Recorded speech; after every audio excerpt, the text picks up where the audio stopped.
integrais, como estão? Espero que estejam bem. Essa semana nós vamos falar um pouquinho sobre hipertensão arterial sistêmica, também popularmente conhecida como pressão alta. Separei alguns tópicos para a gente estar conversando aqui brevemente sobre essa condição, para entender que ela também faz parte das doenças crônicas não transmissíveis e como a gente pode evitá-la, de certa forma. Bom, quero começar dizendo então que essa condição, que o estado de pressão alta, ele atinge muitas pessoas no nosso país. Nós temos aí uma taxa de 32% de acometimento, então 32% dos adultos têm problemas de hipertensão. E acima dos 60 até os 69 anos, 75% da população que existe no Brasil hoje possui esse problema. Então a gente tem que entender que é um fato que a hipertensão ela altera a qualidade de vida, ela coloca o indivíduo sujeito a tomar medicação contínua e pode trazer grandes riscos para a sua saúde, porque a condição de pressão alta ela está diretamente relacionada com os vasos sanguíneos, com o cérebro, com os rins e até mesmo pode causar eventos agudos, né, que a gente conhece como infarto, como AVC, AVE. Então, para a gente entender a importância do controle da pressão arterial, eu separei aqui uma forma um pouco mais, não tão científica, mas um pouco mais didática para a gente entender. Claro que os conceitos sobre vêm da fisiologia, mas a gente vai entender um pouquinho ela didaticamente. Eu trouxe um exemplo para falar sobre a hipertensão, como se a gente precisasse entender a instalação hidráulica de uma casa, né? Então, a instalação dos canos, do encanamento, o que cada cano faz, como funciona. Eu tô com alguns tópicos aqui, então, pra gente ir conversando e vamos entender um pouquinho mais sobre essa doença. Bom, então a gente vai começar pensando que a gente tem uma casa e a gente precisa instalar da caixa de água dessa casa as tubulações que vão levar a água para os diversos cômodos da casa, né? Para a cozinha, para o banheiro, enfim. E se a gente parar para pensar, a gente vai colocar tubos ligados a essa caixa d'água que, ao abrir as torneiras lá na frente, vão nos dar uma quantidade suficiente de água para realizarmos as atividades necessárias naquele ambiente.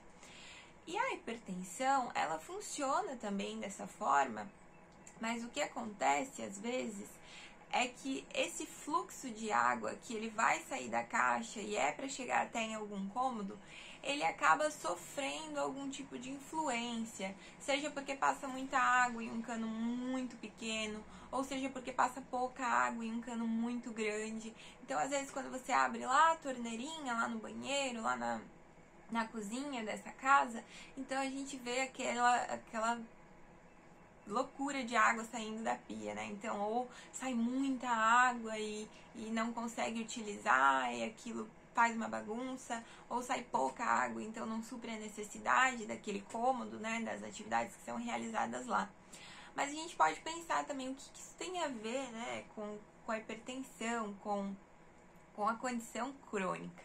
Bom, a gente tem que pensar que o nosso coração, ele é essa caixa de água. Então, apesar de ele não passivamente, né, despejar água, você não abre lá uma torneirinha para que a água do coração flua, mas o coração, ele bombeia esse sangue, então ele fica ali constantemente fazendo seus batimentos para que ele consiga, então, coordenar esse fluxo sanguíneo, né, esse líquido que passa por essas tubulações no seu corpo. O que acontece quando a gente tem uma condição hipertensa, né, quando uma pressão ela fica muito alta?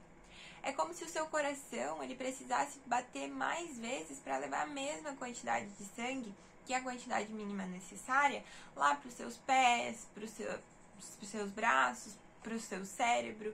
E esses seriam os cômodos da casa. Então, quando às vezes você vai fazer uma atividade, né, que você precisa pensar muito, quando você tem hipertensão, você pode sentir dores de cabeça, você pode sentir mal-estar nos olhos, então aquilo vai te causando uma indisposição. Ela também pode causar edemas, né, principalmente nas pernas. A gente vê que muitas pessoas com pressão alta têm essas complicações por conta de que a bomba cardíaca, né, o coração, que seria essa caixa de água, ele não consegue suprir a necessidade.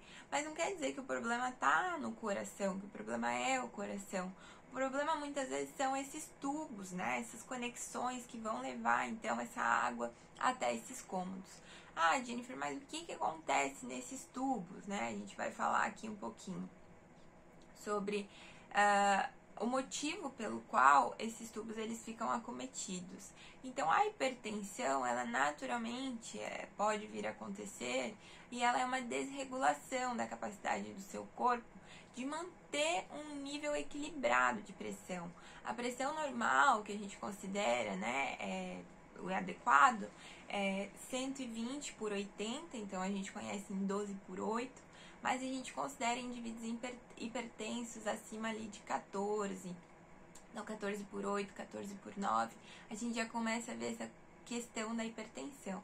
E esses vasos, quando eles ficam com esse fluxo agitado, tem alguns motivos. Dentre eles a gente pode ver, então, obstruções causadas pelo consumo excessivo de colesterol, ou pelo uso excessivo de álcool, ou pelo uso excessivo de tabaco, ou qualquer outra substância inalante. Porque quando a gente ingere essas substâncias, elas vão se depositando no nosso corpo, então elas vão ficando acumuladas. E as nossas veias, por si só, sofrem muito com essa condição. Principalmente a questão da gordura, né, do colesterol, dos triglicerídeos, que a gente ouve falar muito.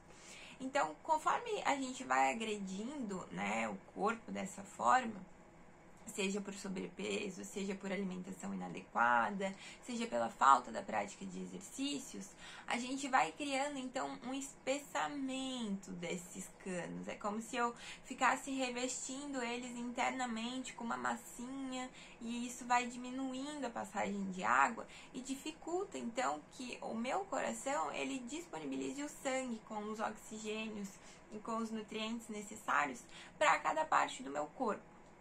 Então, a hipertensão, ela causa, assim, efeitos sistêmicos que a gente fala, né? O indivíduo que ele é hipertenso, ele não tem um problema só cardiovascular, ele vai ter muitas vezes problema de concentração, pode ter problemas de memória. Hoje tem estudos que estão começando a correlacionar a hipertensão com Alzheimer, porque são doenças que vão debilitando o principal suporte energético, né?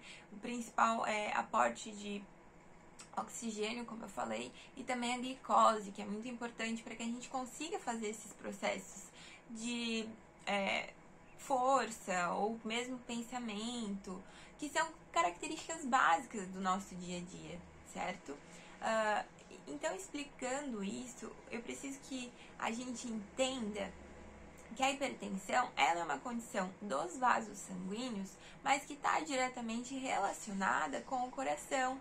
Porque como esses vasos eles vão ficando um pouco mais espessos, como eu falei, é como se a gente fosse criando uma capinha, né, por dentro deles, e isso dificulta a passagem de sangue, o nosso coração começa a ter que trabalhar mais, fazer mais força, para gerar então a quantidade necessária de sangue nesses locais.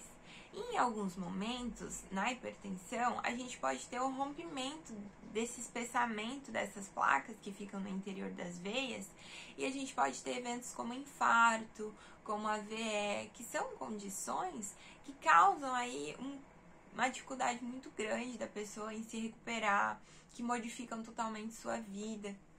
Então, a gente vê que a hipertensão, ela é uma condição que ela precisa ser tratada desde o momento em que se descobre. Fazer o controle da pressão arterial também é muito importante. Que a gente sempre esteja indo ao posto de saúde, né? Fazendo essa medida regular, ou tendo aparelhinhos em casa, na farmácia, onde a gente consiga ter um parâmetro para saber. Eu tenho a pressão um pouco mais elevada, eu tenho a pressão um pouco mais baixa, né? Para mim entender, então, que em alguns momentos, algumas sensações que eu vou ter no meu corpo, né, de mal-estar, de tontura, podem ser causadas pelo ambiente, né, como excesso de calor, atividades muito intensas, mas que quando eu estou em casa fazendo minhas atividades do dia a dia, eu não devo, então, ter esses mal-estares, né, que podem estar relacionados à visão, a zumbidos no ouvido, tontura e afins.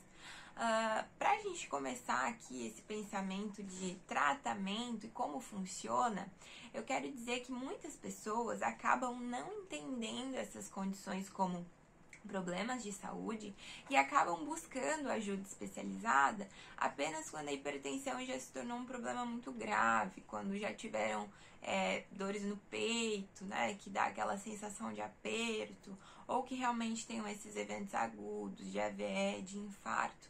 E isso dificulta, porque a pessoa é obrigada a entrar num tratamento medicamentoso. Então, ela é obrigada a fazer uso de medicação continuamente e muito dificilmente, com esses estágios agudos, né, ela consegue deixar a medicação. Mas é possível que todos nós façamos o que eu mais gosto de falar aqui, a prevenção. Então, como prevenir essa doença que pode ser tão grave e nos afetar de forma tão severa? Bom, gente, primeiro o consumo de sal é um fator muito importante. A gente tem que se conscientizar de que o sal ele tem que ser consumido em menor quantidade, porque o que dá gosto à nossa comida, né, o que tempera a nossa comida, são os diversos temperos que a gente encontra e não o gosto de sal. Que a gente tem que tomar água também em boas quantidades durante o dia. E a gente não pode abusar do álcool, do tabaco, de nenhuma substância inalante, porque elas prejudicam os vasos sanguíneos, então as veias e as artérias elas ficam prejudicadas. E para a gente prevenir com certeza a hipertensão, a gente precisa atrelar a prática de atividade física. Então, como a gente já conversou aqui, a atividade física ela não precisa ser só o ir à academia, uma caminhada, pedalar, isso faz muita diferença. Então, hoje eu queria que vocês entendessem junto comigo que a hipertensão ela é uma condição que ela vai afetar o indivíduo como um todo. E mais uma vez a gente traz um ganchinho aqui da saúde integral, traz um ganchinho das doenças crônicas não transmissíveis, porque apesar de eu não conseguir passar essa condição para outra pessoa, o meu estilo de vida, o estilo de vida que você ensina para alguém, ele pode desenvolver essas condições em outras pessoas. Então, era isso que eu tinha para falar hoje sobre hipertensão. Se ficarem alguma dúvida, se tiverem algum questionamento, podem deixar aqui no vídeo. Vamos estar falando, então, na próxima semana sobre obesidade, sobre sobrepeso. Se tiverem dúvidas também já podem deixar por aqui. E se tiverem alguma sugestão, alguma dica, também deixem nos comentários.